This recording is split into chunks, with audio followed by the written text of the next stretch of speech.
Welcome to Sacrilegious Discourse. I'm husband. And I'm wife. Together, we're reading the Bible for the very first time.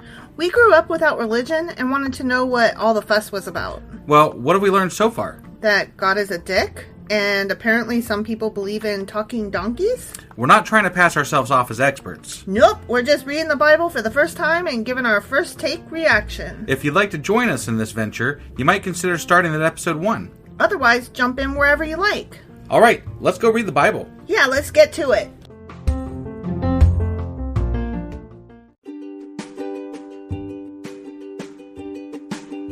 Hey wife, did you know that Anchor is sponsoring our show? Really? Don't we use Anchor to distribute our podcast on Spotify and Apple Podcasts? Yeah, and we are on just about every other platform available as well, thanks to them. Why do we use Anchor as our podcasting service? Well, they make editing and distributing our show a breeze. What if one of our listeners wants to start their own podcast? Then they should head over to anchor.fm or download the app to get started. Awesome! You guys should go do that right now! Husband! Wife! Do you remember what happened yesterday? The Bible finally admitted that the priests are grifty motherfuckers. That's not what I was gonna say happened, but you're not wrong. I'm not wrong. You're not wrong. What were you gonna say happened? I was gonna say that, the king demanded that the priests collect money to, fix the building and stuff. Yeah. And that, 20 some odd years later, they still hadn't fixed anything, and he was like, God damn it! Yeah, grifty motherfuckers. Yeah. And so then, finally, they started to fix stuff. And right. then, a few years later, he was assassinated. The end. Yeah, that's pretty much the gist of it. And we couldn't figure out why, but now that we're putting it in these terms, I think it's because they wanted to be allowed to grift.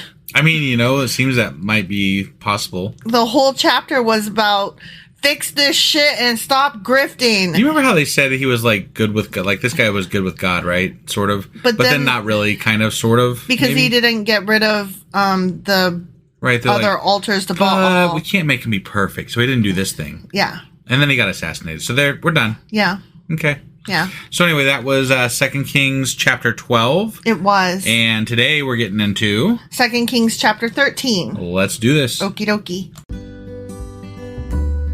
Hey wife, do you like coffee in the morning? I sure do, husband. Morning, noon, night. Which reminds me, I need to add that to our grocery list because we're running low. Wait, before you do that, check out the website ungodlybrew.com where you can purchase a pound of your favorite flavor of coffee. What if I want more than 1 pound? Either order a larger amount, or better yet, get 10% off by setting up a subscription for every 2 weeks, or a month, or whatever works for you. Did you set up something special for our listeners? You know I did. Exclusive for our listeners, get an additional 10% off subscriptions by entering the code SACRILEGIOUSCOFFEE at checkout. That's a hellishly good deal. Ungodly Brew is hellishly good coffee. Okay, 2 Kings chapter 13. Okay. Jehoahaz. Yeah.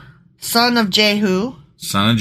Began to rule over Israel in the 23rd year of King Joash's reign in Judah. Okay. See, we're going back and forth between the two. Yeah, it's interesting. Okay? Yeah. That's what we've been doing. The whole book of Kings is. Right. It's a little bit confusing. It is. I stopped kind of paying attention to what country we're in. I know, right? And to what reign who is doing. I gotta admit, I'm kind of in the same boat. It's not easy to follow. Right. And the stories don't really...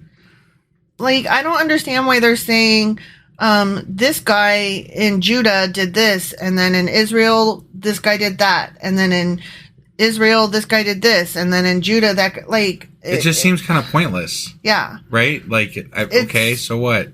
I understand they're trying to give the history of the two simultaneously. Right, but there was a lot easier way to do this. There was a lot of kings, and then they, some shit happened, and it almost would have been better if they emulated the begats and just did king and that king. Not that I want to do begats again, but but I don't know. They're just something similar to that, though, in a better storytelling mode. But or give us all of the Judahs and then all of the Israel. Yeah, that might be a better way to do it. Or I don't know, maybe a side by side chart.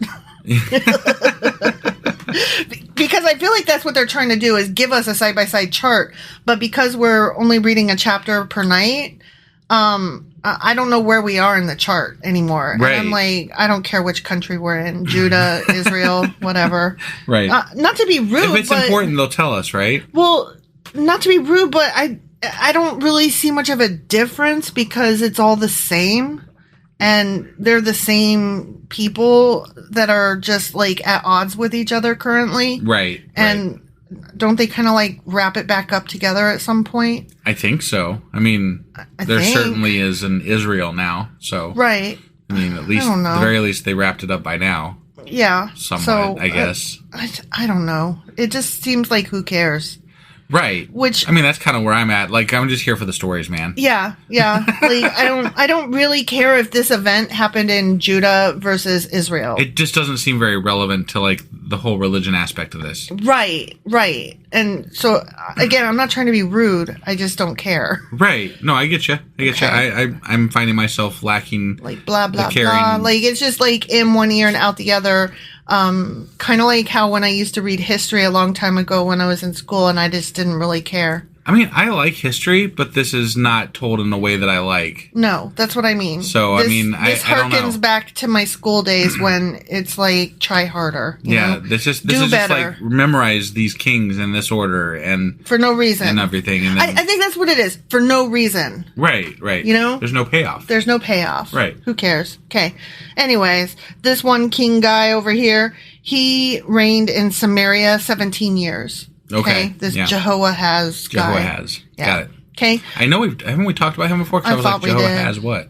Yeah. Right? Yeah. I'm pretty sure we did. thought... See, that's another thing. Like, all of their names start with J now. I literally cannot tell them apart. Like, I can't remember it is very who difficult, they are. That is for sure. Yeah. They went through, like, their S phase, and now they're in their J phase. I was just going to say, remember when we had, like, Saul versus Samuel? Right, and I'm like, wait, what? Yeah. Yeah, I just can't with these guys. Right. And Solomon. Right. Saul, Solomon, Samuel, like, I can't. Right. When they do that, like, that's one of the cardinal rules in fiction writing. I don't know if you're aware. Don't use the same letters. Yeah. Right. Don't use names that sound similar because readers, like me in particular, have a very hard time differentiating them. Well, they really fucked up with Elijah and Elijah. Yeah. No kidding.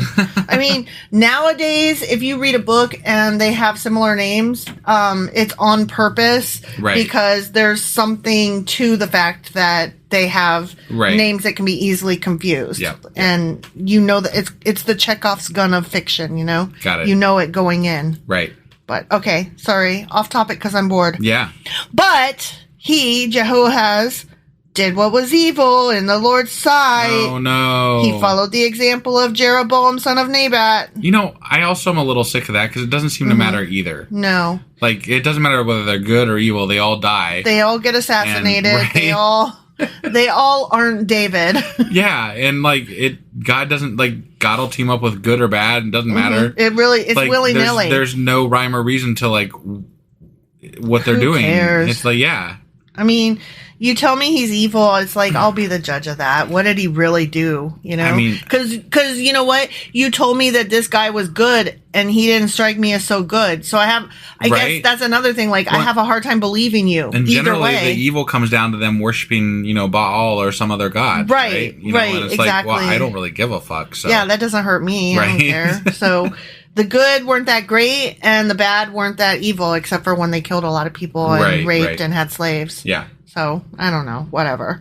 Anyway, he acted like Jeroboam. Continuing the sins that Jeroboam had led Israel to commit was the rest of that sentence. Got it. So the Lord was very angry with Israel. Not that. And he allowed... Is there going to be a famine? Probably. Or a drought? Or both? Probably. Okay. Lots of frogs or something. No, he hasn't done frogs frogs was with Moses. He Moses just did it that one time. Yeah.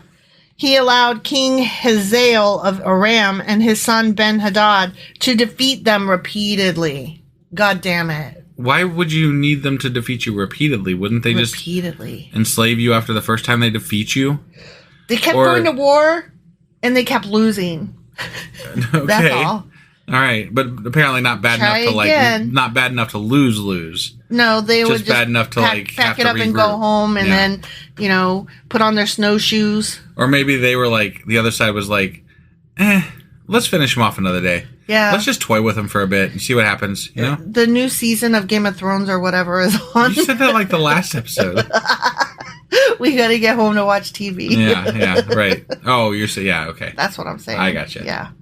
Then Jehoahaz prayed for the Lord's help, and the Lord heard his prayer. Oh. For he could see how severely the king of Aram was oppressing Israel. Right? Okay? Yeah, he could see that because he sees everything. He could see that after the dude prayed. He sees everything. Yeah, after the dude prayed. Right. So the Lord provided someone to rescue the Israelites from the tyranny of the Arameans. Someone, huh? Someone. Okay. Then Israel lived in safety again as they had in former days. Yay. Wait, they're not going to, if someone rescues you, I would expect that to be a story. I want to know who this someone is. Some guy. Just some guy. Some rando. Okay. You don't need to know. Don't worry about it. Yeah. It's none of your business. All right. Did he have a rock and a sling? Probably. Yeah, right. But they continued to sin, those fuckers. Right. Following the evil example of Jeroboam. Still, some more again. And he couldn't know that ahead of time? I guess not. He wasn't all knowing. He didn't actually foresee that happening. Either that or he foresaw it but didn't care.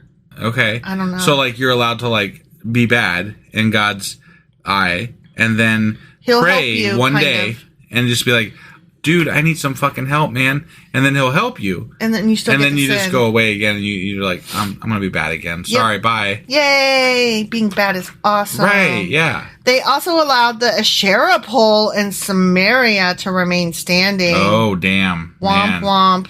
You know about those damn Asherah poles. Yeah, that's God's wife. He doesn't apparently they got a divorce. Yeah. Something. Finally, Jehoahaz's army was reduced to 50 charioteers, 10 chariots, and only 10,000 foot soldiers. I don't even... that means nothing to me. I mean, it would be like if you said, I wrote 10 sentences, and it was hell. Now, I know the Israelites at one point had 300,000, warriors or something like that, but I don't know how many the other side had. In relation to what? Right. How many soldiers is that in relation to? It's like if you told me about giants, and I would be like, but were they, though? Right, or were they just really tall? Yeah. The king of Aram had killed the others, trampling them like dust under his feet. The rest of the event, I always crush dust under my feet. I mean, it's already crushed, so there's not much crushing left to do. What would you crush under your feet? I mean, probably I crush some ants occasionally. Do you crush them, though? Well, yeah, they have that exoskeleton, so I'm assuming that there's a little bit of a crunch. You crushed a fly last night. I did. Oh, that's gross. You were trying... I wasn't expecting it to happen. No, you were doing that thing where you, wave at a fly to go away, and then you, did your hands like you were going to catch it, but not really, because who catches a fly, right? Right, yeah. And then you actually crushed it between your hands, and you were so geeked out, you were like, ah! Yeah, no, it was gross. Awesome. It was gross. It was gross and awesome at the same time. Then I knocked out a fly twice tonight. You did? Yeah. Which makes it sound like we have a lot of flies in our house, which at this moment we kind of do, and I don't like it. Where'd they all come from? I think it's, I have no the idea. end of summer? Is that what happens? It is, but it's still hot out, so I don't know. Yeah, maybe they just have a timing sense that they're supposed to be heading indoors. I don't recall having flies like this last year, though. I don't know. Or maybe I just block it out. Probably just block it out.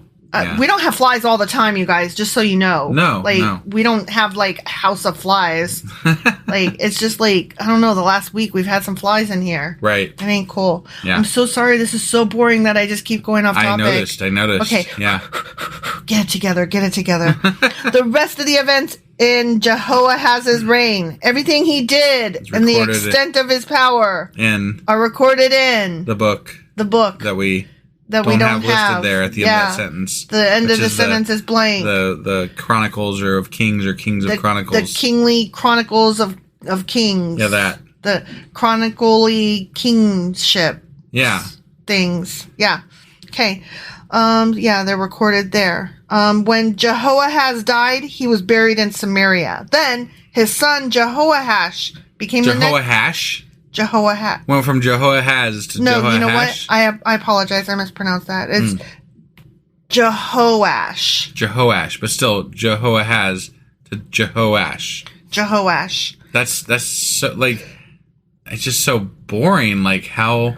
Too many J's. Yeah. Jehoash became the next king. It's almost like they want us to glaze over this bit, you know? And it made me yawn just now. Right. I'm so sorry, you guys. Okay, so Jehoash, son of Jehoahaz, began to rule over Israel in the 37th year of King Joash's reign in Judah. See, it's too many J's and Ashes. Wait, who's the 37th year of whose? Joash. I thought Joash just took over. No, Jehoash took over in the 37th year of Joash's. Yeah.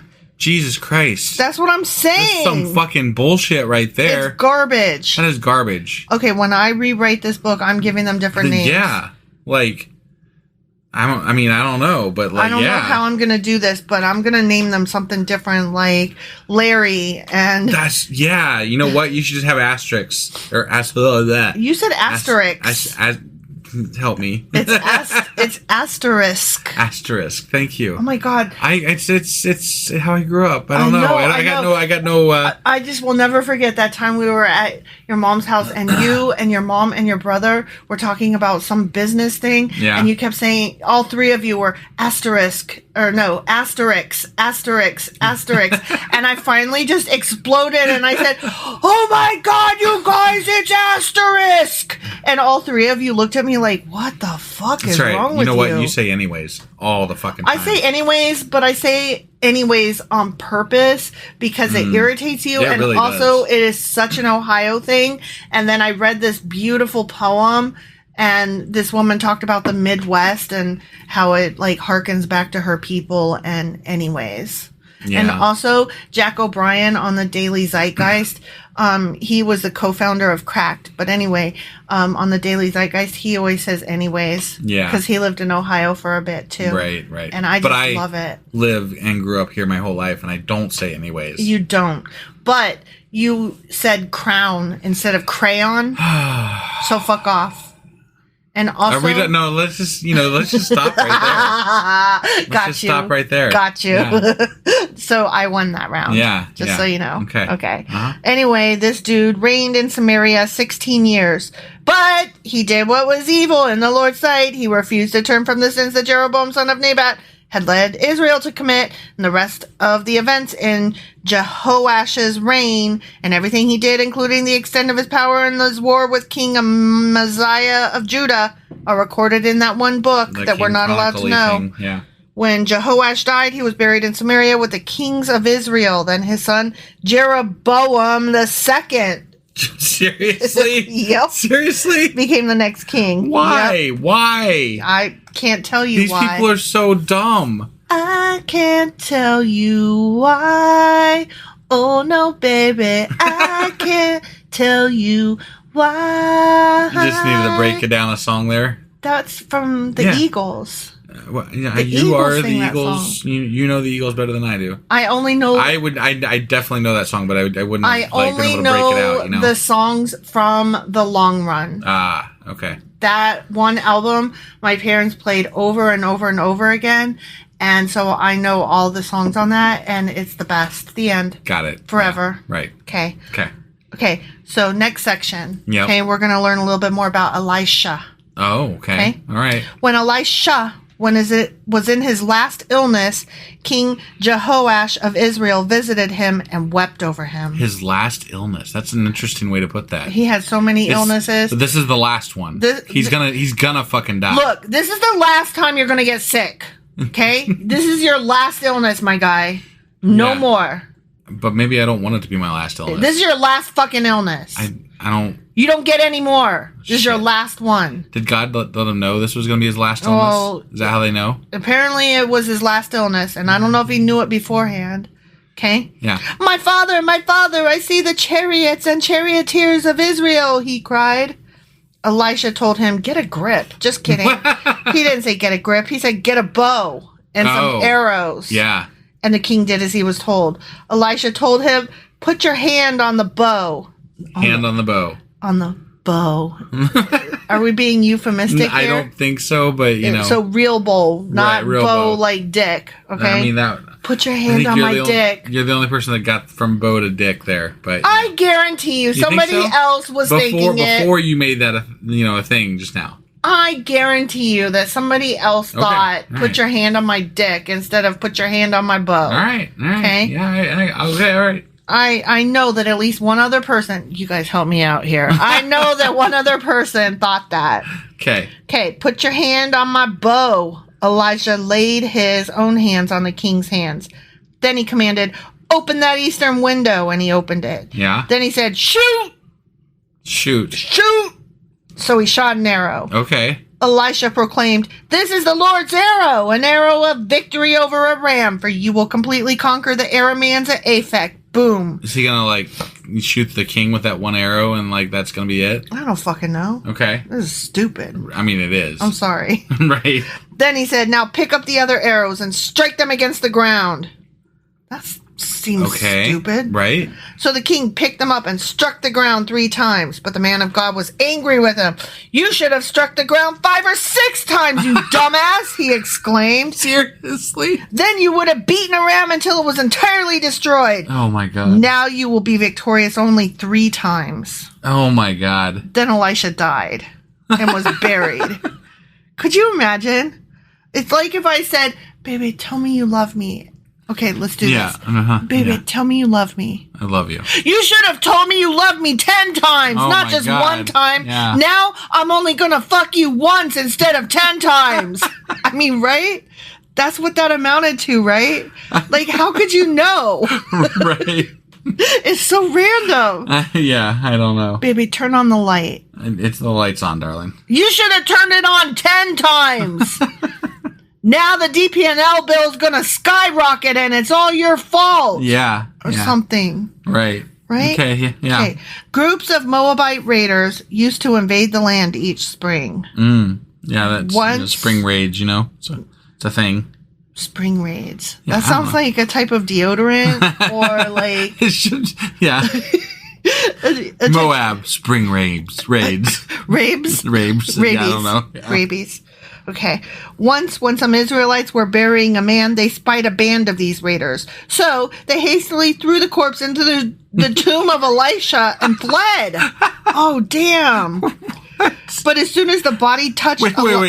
That indicates to me that Elisha's tomb was just lying open or something? It's just open. I mean, I guess maybe a tomb could be like a tomb. It's like a room, isn't it? A room. Maybe it's a room. Okay. Yeah, it's not just a hole in the ground. All right. Okay. Yeah. So they threw it in there. Okay. Yeah. Okay. They hastily threw the corpse into the tomb of Elisha and fled. But as soon as the body touched Elisha's bones, the dead man fucking revived and jumped up to his goddamn feet. What the fuck? Yet again, we've got another resurrection from bones. What fucking reason? What bones? How many goddamn zombies have been created in this goddamn book? Bones. This is bullshit. We don't know how long he was dead though.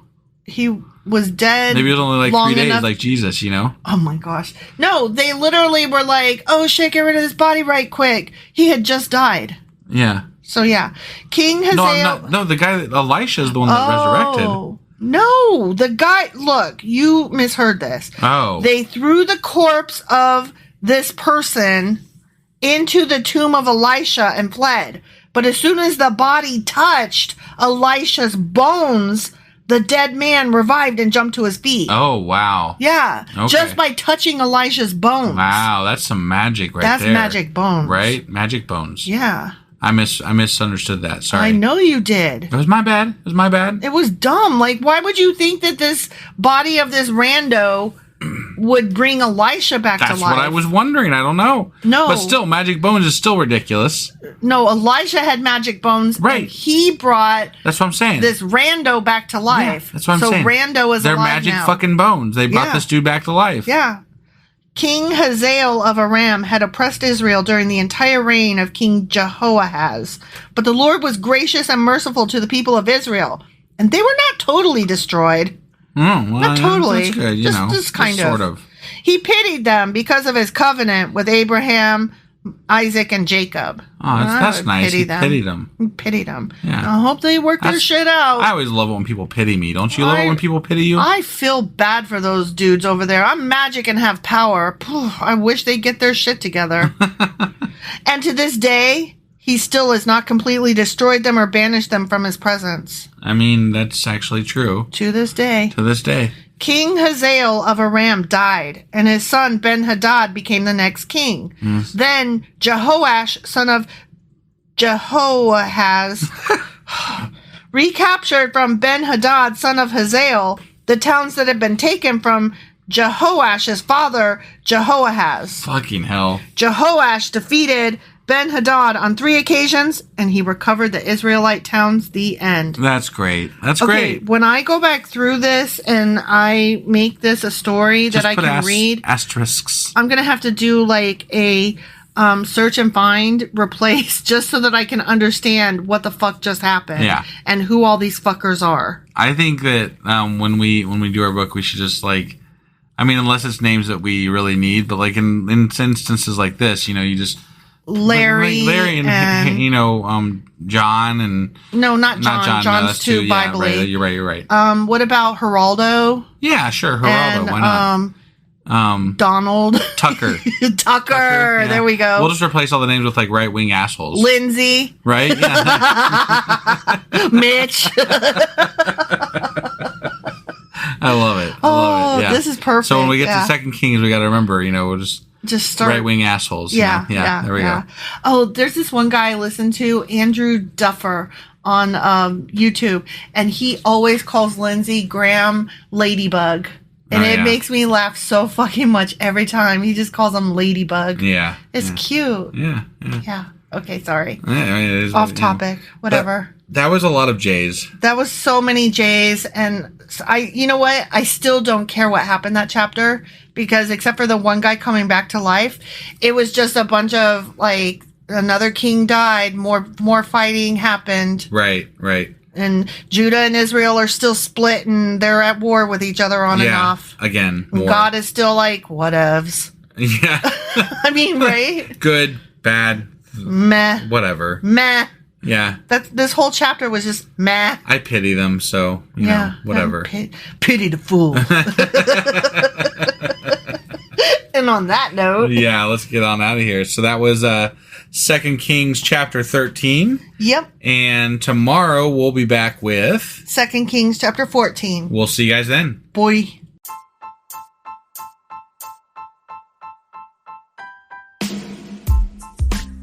Hey, wife, I guess that's the end? But husband, that's just sad. It doesn't have to be. We are on lots of social media platforms like Twitter. Our handle there is sacrilegious_D. For D's nuts. Oh my God. Stop doing that. Anyway, we're also on Facebook, Instagram, and Pinterest. There's a link to all of our social media sites at our website. Ooh, we have a website? Yeah, it's sacrilegiousdiscourse.com, where you can also find a link to our merch shop. We have a merch shop? Yep. We have podcast-themed clothing, mugs, notebooks, and more, as well as an atheist and science-themed products. Wow, our fans should really go check that out right now. Definitely. They can get in touch with us by sending an email to sacrilegiousdiscourse@gmail.com. But before they do that, we could really use some help. Oh yeah? With what? Well, it's not free running the podcast, and we need some financial support in order to get better equipment, which will free up time so we can concentrate on our podcast and our fans. Okay, so what should they do? Head over to patreon.com/sacrilegiousdiscourse and sign up as a contributor on our podcast. Supporters there receive additional bi-weekly episodes that we record just for our Patreon members for as little as $2 a month. Also, we'd really appreciate it if you would like and subscribe on whatever platform you're using. And Apple Podcast reviews help us out tremendously. Like and subscribe. Leave an Apple review. Join us on Twitter. Support us on Patreon. That's a lot of instructions. Don't forget to say thanks. Thanks. Okay, bye.